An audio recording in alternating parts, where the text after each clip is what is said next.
Good afternoon, everyone.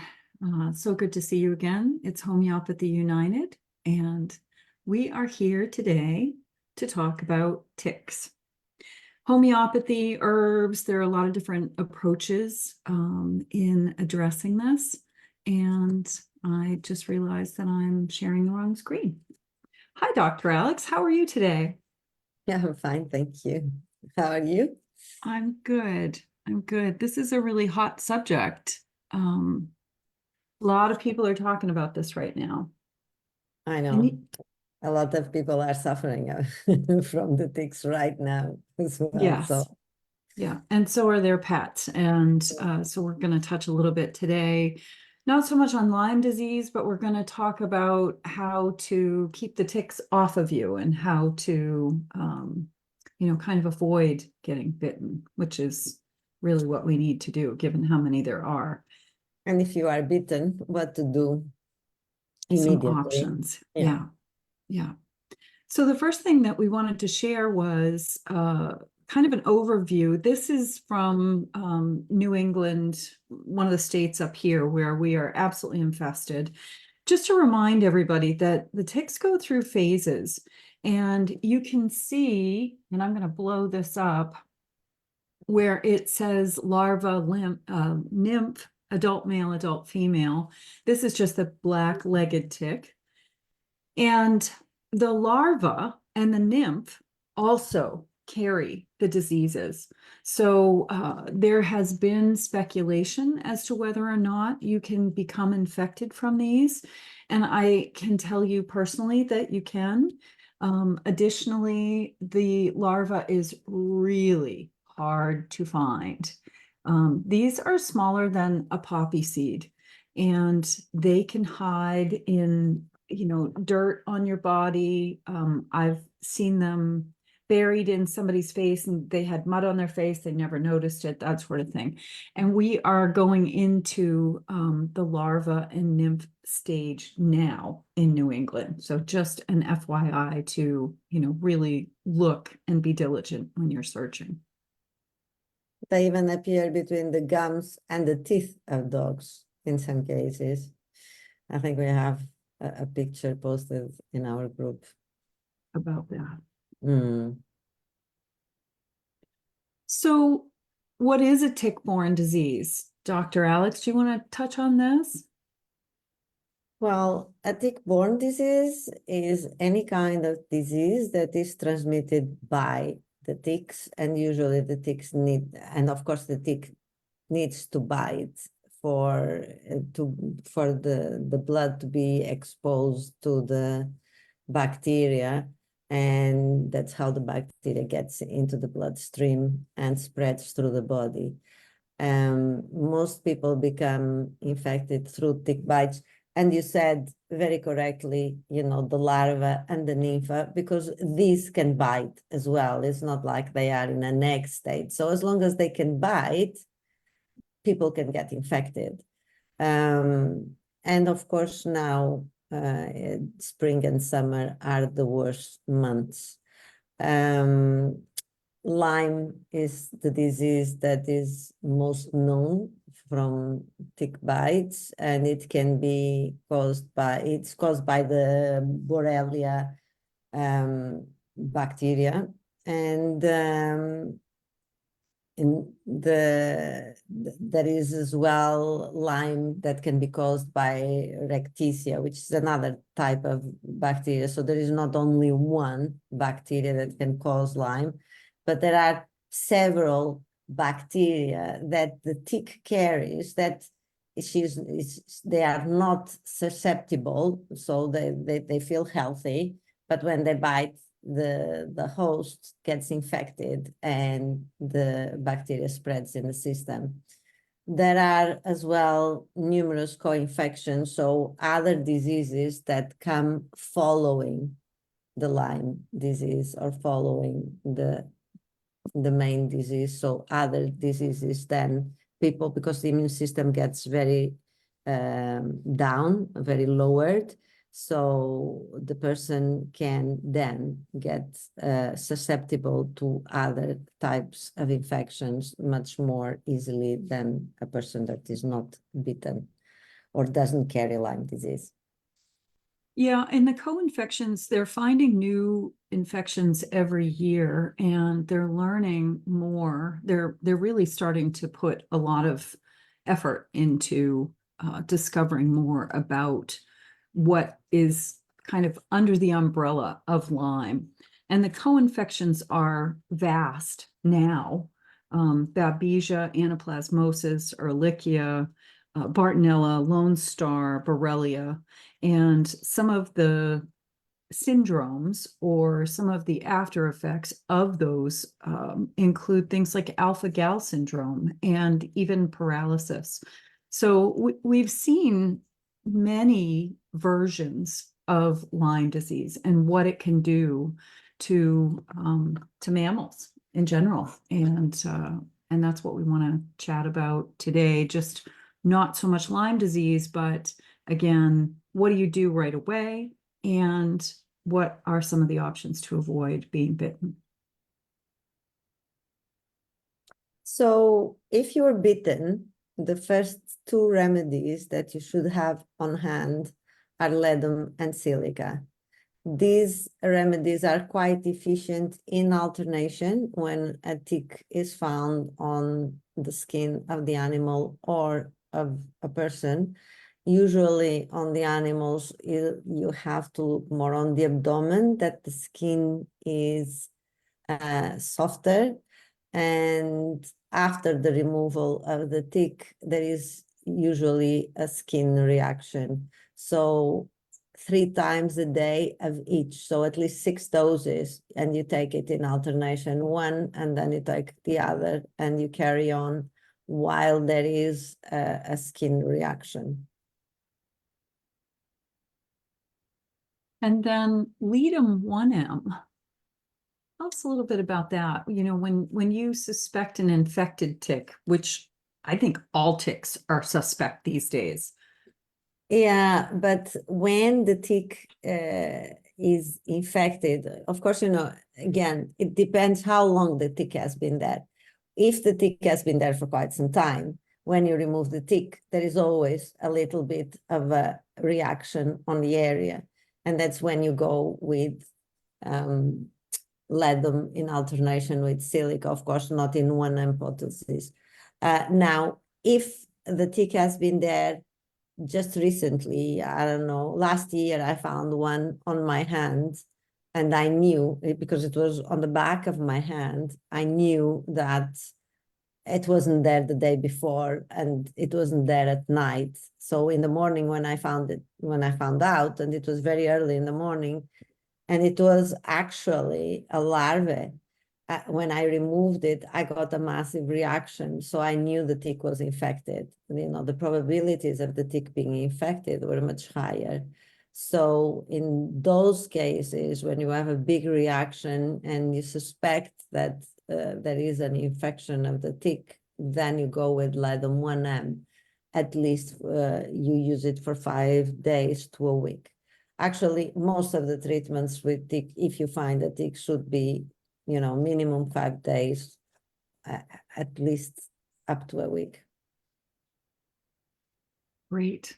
And the next remedy that you had touched on, and I hadn't actually heard about using rhododendron before, but this is when the joints get swollen or the joint near the bite site.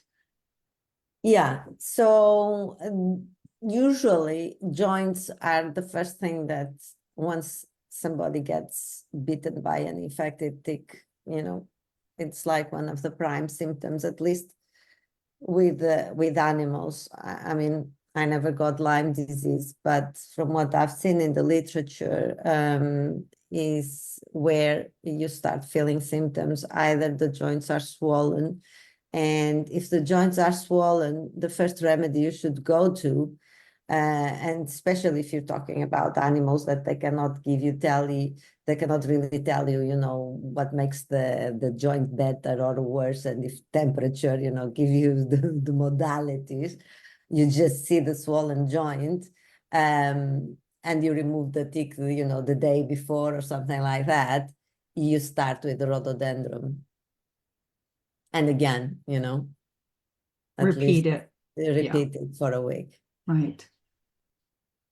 And then Kalmia latifolia, again, more joint swelling, but it comes and goes. So, you know, give us an example of that.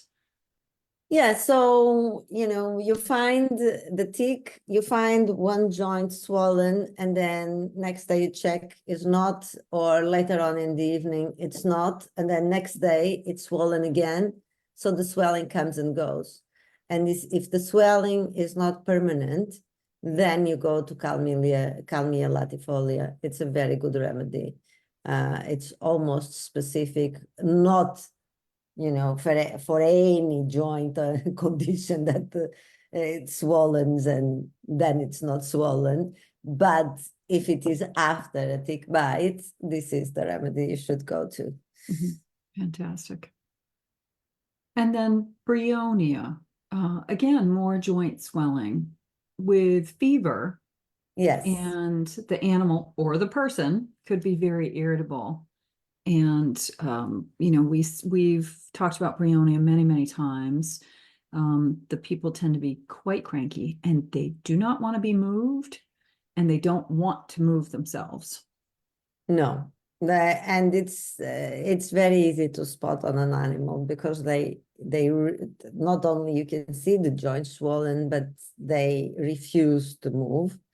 If it is a horse or even a dog, and you try to coerce them, you know, to move them from a place to another, which sometimes you have to, they get very cranky and they can even bite. And usually, not always, but usually a fever is present, and they will be very thirsty as well. They will want water, you know, quite a lot of water. That's another indication that is not mentioned there. But if they don't want to move, who's going to get them the water? no, I mean, a dog will be in the house and he will be lying, or a horse will be near the trough, you know. Yeah, they'll find it, in other words. So lac caninum, this was another surprise. Now, would this be specific to dogs? No. So imagine you have a person or an animal and you gave the remedies indicated, you know, the moment you found the tick, you alternated between Ledum and Silica, and still the joints got swollen. You know, according to the type of the swelling, you gave the remedy and nothing is happening. The reaction is still there locally, or the joints keep being swollen, and you go to this remedy. If there is well indicated remedies and they are not responding, then you go to lac caninum. Fantastic. And then the final remedy that we're going to talk about today is the Borrelia nosode. Yes, this remedy is made from the bacteria that causes Lyme, and it's very useful as prophylactic. If you know you're going to be in an area infested with ticks, you can take it prophylactically. So if you get bitten, your immune system already is raised against this bacteria and monopolizes all its resources much easier and faster and more efficiently.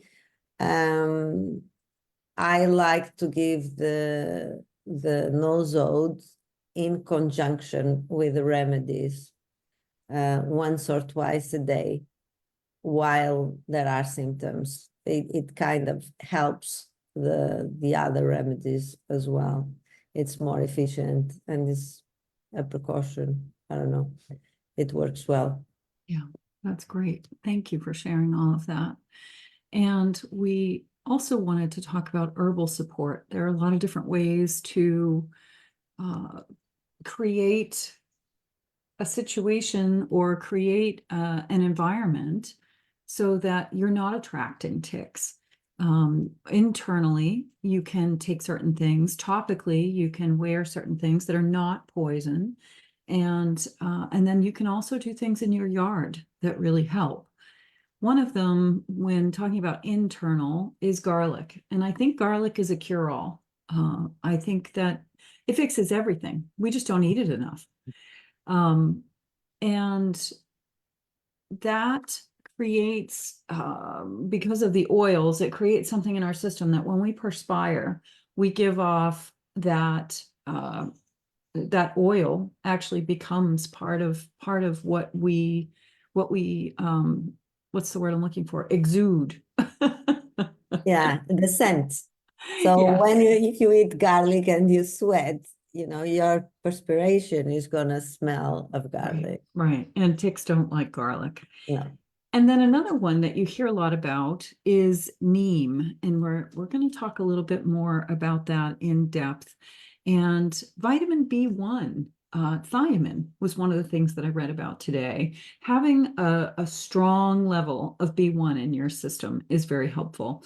Of course, you want to try and obtain that from your leafy greens and things of that nature, because that way it's really in all of your cells. Let's talk a little bit about neem. This is such a phenomenal tree. Again, it's one of those heals a whole bunch of things. And the only reason I ever learned about it was because of ticks. But it's an excellent pesticide and an insect repellent. It's very effective against mosquitoes, mites, parasites, internal, external, fleas, ticks, and more. And it can be applied topically and taken internally. Now, with regard to taking it internally, it is not something that you want to do every day. The way that it was taught to me from my herbalist was you take, I think it's like 3 drops of the tincture of neem Monday, Wednesday, and Friday every week. And this wards off the ticks. One of the things that we're discovering, and there have been some studies around this, is that they may come to bite you, but they don't attach because the neem is in your system. And I have to wonder if garlic works much in the same way. But neem purifies the blood, it supports the liver, and it improves immune system health in general. People use neem oil on their animals, and it's something that you can use on your boots when you're gardening. If you don't necessarily want to have it on your body, you can put it on the things that you're wearing, your gloves, your boots, your hat, what have you. So it's a great deterrent. Well, we need to take it in, I need to add here something. Neem is amazing. It's also anti-cancer. It's great for the skin, but it's a spermicide. So, Oh, good to know. so if you have animals, and especially males, that you want to reproduce, it's not advisable at all to give them neem, because and also it's not recommended for pregnant women and pregnant animals, at least up to 5 months in humans. I think the recommendations is up to 4 months, because it can induce abortion. But to be safe, I would say, up to 5 months, don't, I'm talking for humans, of course, the gestation period for animals is different. But anyway, to be safe, I wouldn't give it internally. Topically, great, even on the skin, yeah, as a cream is amazing for acne and other things. But internally, there is these precautions. Of That's course, great. great for cancer as well. Thank you for sharing that. I appreciate it. And then more topicals. This is one that we talk to a lot of people about. We hear about this all the time about what do we do for ticks? What do we do for ticks? And of course, this is the worst time of year, so we're hearing it a lot. Diatomaceous earth and essential oils. So diatomaceous earth is made from fossilized remains of aquatic organisms called diatoms, and their skeletons are made of silica. So this works amazing for things like bed bugs, cockroaches, ants, fleas, ticks, spiders, and other pests. It causes the insects to dry out and die by absorbing the oils and fats from the cuticle of the insect's exoskeleton. So it kind of sucks the life out of them. It And kills them because they are sharp splinters, microscopic of silica. So it gets embedded in the insects and just kills them by piercing them. right. Die. And we want to stress that if you use this, you want to use food grade. And it's very important. This is something that you can actually put on your dog. I've never tried putting it on a cat.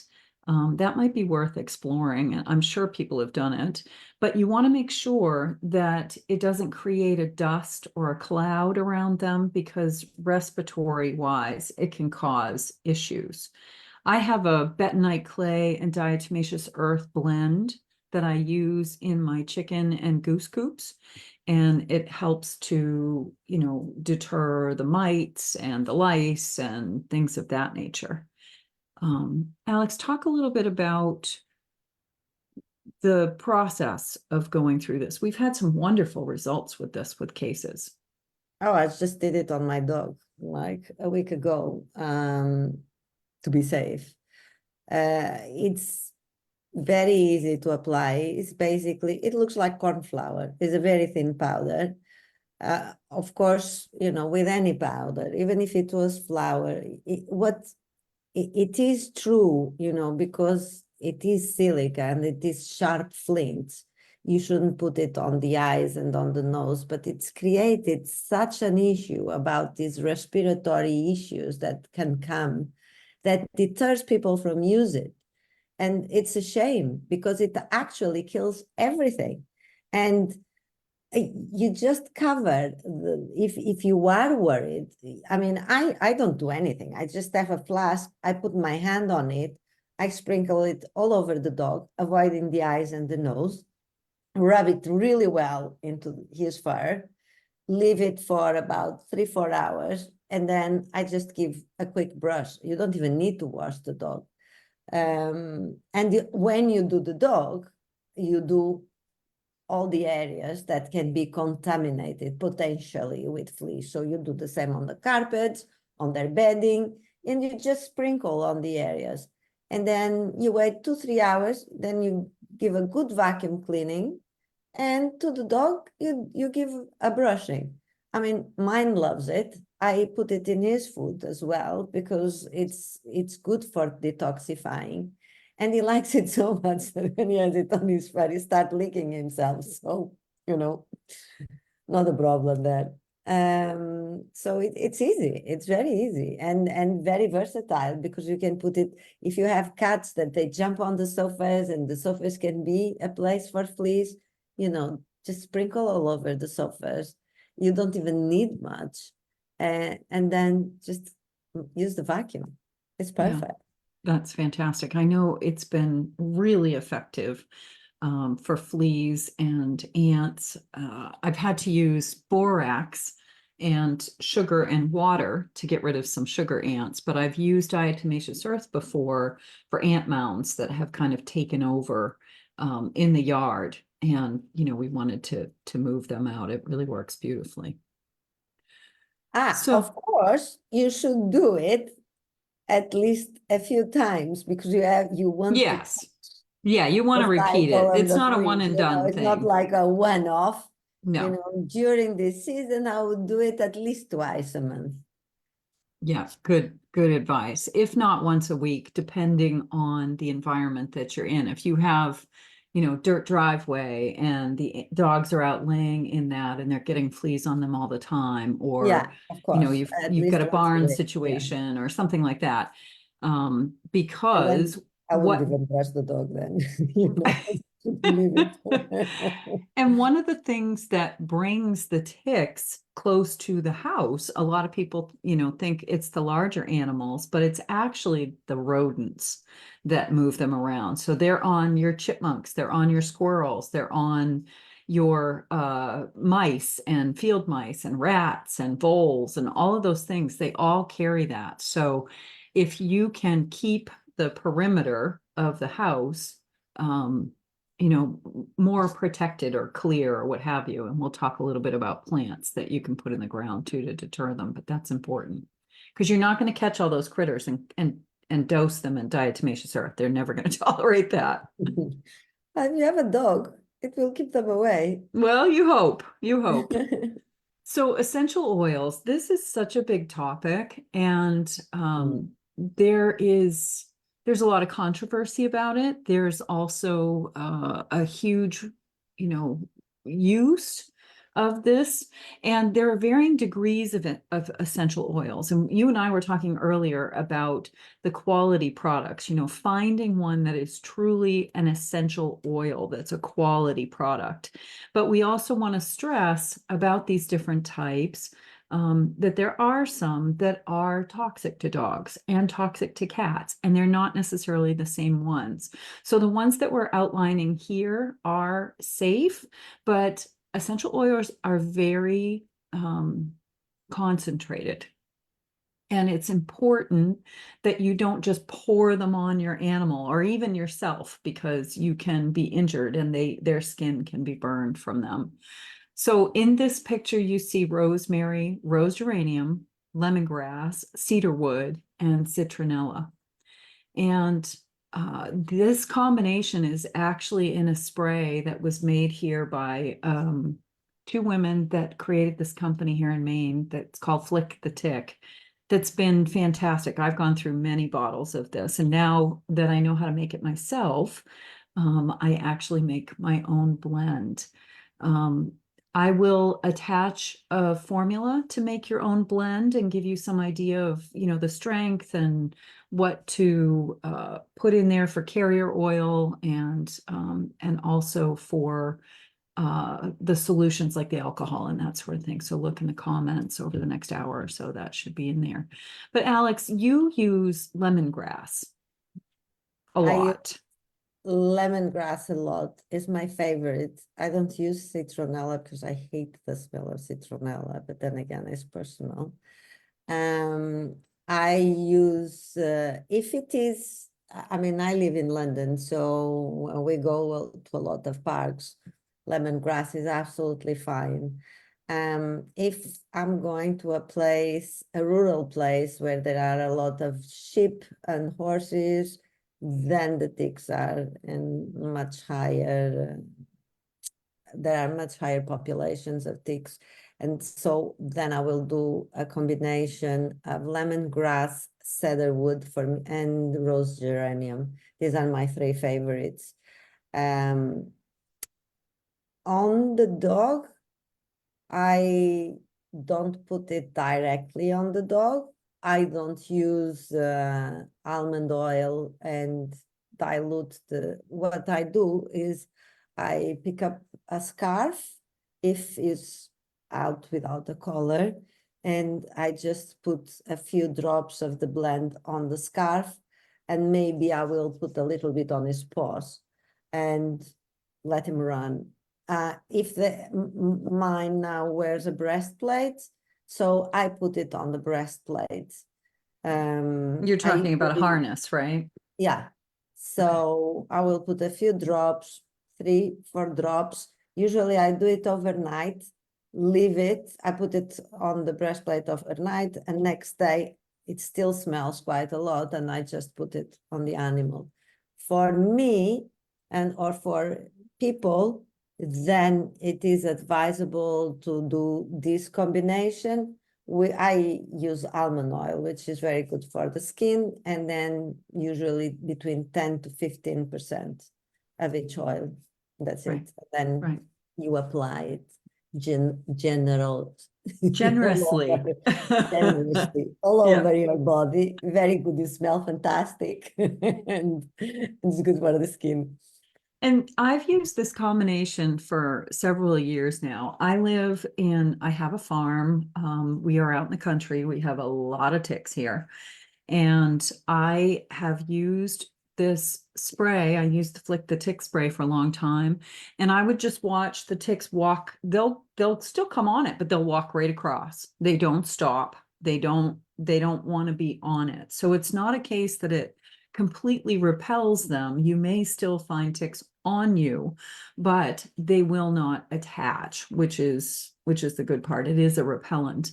A lot of people use permethrin on some of their clothing. They'll have specific clothing that they'll wear when they're out gardening or hiking or what have you, where they'll spray their boots, they'll spray their pants.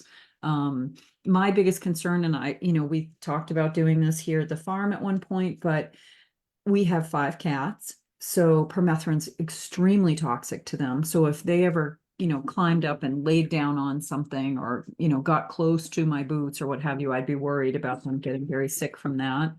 And I didn't want to put it through the washing machine. So they say that permethrin will stay on your clothes for up to 7 or 8 washes, but I didn't want to put it in the washer because then it's going to Jesus. be on everything else. Right, right. If it Yeah, stays on there for 7 or 8 washes, then what does that exactly. do to Mm. everything else? So, but I've had great results with this. The other thing I wanted to say about essential oils, and this was a trick that I learned from my herb teacher, was she actually uses thyme essential oil. If you get bit and you take the tick off, a lot of people don't know what to put on it. And thyme essential oil is something that you can actually put. You want to put it in some carrier oil. You don't want to put it directly on your skin, but you can put it on the bite and do it for many days. It might sting a little bit, but it has the capacity to kill whatever it is that these bacteria are that the ticks are carrying. So something to keep in mind. Mm. We just talked about applications, and here's a little dog with a bandana on. I know that you've often said that, and you've talked about using these for horses as well. Um, I can't imagine a cat would let you keep a bandana on it, but it's entirely possible. Harnesses are probably the best way to go, even if they are not being on a leash. You can put a harness on a cat, but you don't want the EOs to be directly on their skin. With the horses, I Mhm. actually think that it would be brilliant um, to wear the socks. Do you remember that post Oh, that we we did see had? that. Yeah, somebody shared that recently. Yeah. So you cut the sock and you apply the socks on the You leg you of put the the essential horse. oils on the socks, And right? you And put the then essential oils on the socks, and that will prevent the ticks from climbing up going because they up their spend all day legs. on the grass, Yeah. So it's Yeah. brilliant. Yeah, that's a fantastic idea. It doesn't bother them. And then being outdoors, people are getting better at adapting for what's going on. We've got essential oil sprays. There's something called cedar side, but you need to be careful when you're using these sprays because they're also damaging to the other insects, the good insects, the things that we want to keep. So I encourage people to just do something close to the house if that's the case, not, do spray the whole yard unless you've got an area where your children play or something to that effect. And then landscaping, there are several plants that you can put in the ground that deter ticks. One of the plants that we have here that actually attracts ticks is barberry. And you and I have talked about that quite a bit because you love the berries. Mm. And when you visited last fall, I had picked a whole bunch for you. But I can tell you that being around those plants, there's something about the ticks are attracted to that plant. And I can't help but wonder if the herb itself is good for some of the Lyme and the co-infections. The other Yes, thing is, it's the berberine. And if right. you think of the barberry and you look at the leaves and the structure, if you think about the laws of similarities, it's Mhm. almost like the shape of the ticks as Of the well. spirochete, right? Yeah. Yeah, that's fascinating. And then a lot of people have gone to chickens and guinea fowl. So, guineas are something that I was never willing to take on. They make a tremendous amount of racket. They holler at everything. You think my geese make noise when people come in the yard. The guinea howl are like fire trucks. Um, and the chickens are great, but they only do so much. So unless you're going to have 150 chickens running around your yard, it's not a bad thing to have. You do get eggs, that sort of thing, but it comes with a bunch of other issues as well. So you can control keeping your lawn short, making sure that there isn't a lot of debris and old sticks and leaves and that sort of thing. The things that ticks like to lay eggs in and propagate in. So if you can, clean up those areas, you can still have a very natural environment, putting in things like rosemary and rose geranium and the citronella plants and things that they are repelled by is another option. And just keeping your tall grass short, that sort of thing. And then what to do? What do you do if you find a tick attached? We've talked about these remedies. If you find one attached, you need to remove it immediately. They have tick keys, they say to use tweezers, that sort of thing. You need to make sure that you get the entire tick. If it has embedded, you need to get the head out. It's very, very important. It's been made clear over the last few years, you don't want to put things like Vaseline over it to smother it, because that actually causes them to release more of the toxins into your body. You don't want to light a match on their tail end to get them to back out. Also, same thing, they inject more poison into you. You really just right, and you can burn yourself. And then you have a fried tick on your body. When you get the tick out, I always suggest people place the tick in between two pieces of Scotch tape and write the date on the tape and consider sending it to a local chapter. Here in Maine, we can send it into the university and they'll test it for you for like $25. There is no amount of time or type of tick that is safe from tick-borne diseases. I cannot stress that enough. There are a lot of people that say, oh, if it's a nymph or if it's a larva or if it's a dog tick. No, they're all carrying some kind of infection now. So it's very important that you address it straight away, whether it's on your dog, on your cat, on your horse, on yourself, on your child. It's something that you want to be diligent about. And consider putting the thyme essential oil on the wound repeatedly for several days. Watch the site and maybe even mark it in your calendar. Any other And wisdom? when you remove it, twist it anti-clockwise, not clockwise, because you should turn to help the head to dislodge, but it should always be anti-clockwise. And the other good reason to keep the tick is not only even if you don't send it to a lab, but if you cannot get better for whatever reason, or you were bitten and you don't have any remedies and you don't have thyme and you get sick, you can always go back to the tick and send the tick to a lab and make a remedy out of it, which will help you tremendously in the future. I know you've been encouraging me. We have a habit of whenever we find ticks crawling on us, we put them in a jar of alcohol. And we've talked about making a remedy to spray, like in the garden and some of the areas, with that collection of ticks that we've captured. And I think it's a great idea. I just haven't done it yet. So for those of you that are doing lots of gardening this time of year, like I am, tomorrow is our Friday clinic. We have 30-minute acute appointments. If you've been shoveling too much and your back is killing you, or, you've injured your arm, you've got tennis elbow from shoveling too much. There's so many different things that can happen in the garden.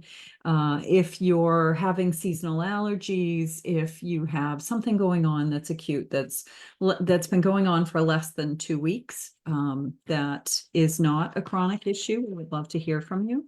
And you Or can if you were find, bitten by a tick. or if you were bitten by a tick or stung by a bee, or Yeah. I had a wasp that was really watching me close today as I was digging up tomatoes, and I was like, you stay over there. I really don't want to have to take any apis today. So we're here. Tomorrow we have 2 hours available on Friday. So we hope to hear from some of you. And this is how you reach us. Thanks, everyone. It's wonderful to share this information with you. Thank you, Dr. Alex. I so appreciate your wisdom around all of this. Thank you for being my partner. And Pleasure to work with you. my pleasure. And hopefully everyone stays tick-free and Lyme-free this season and into the fall.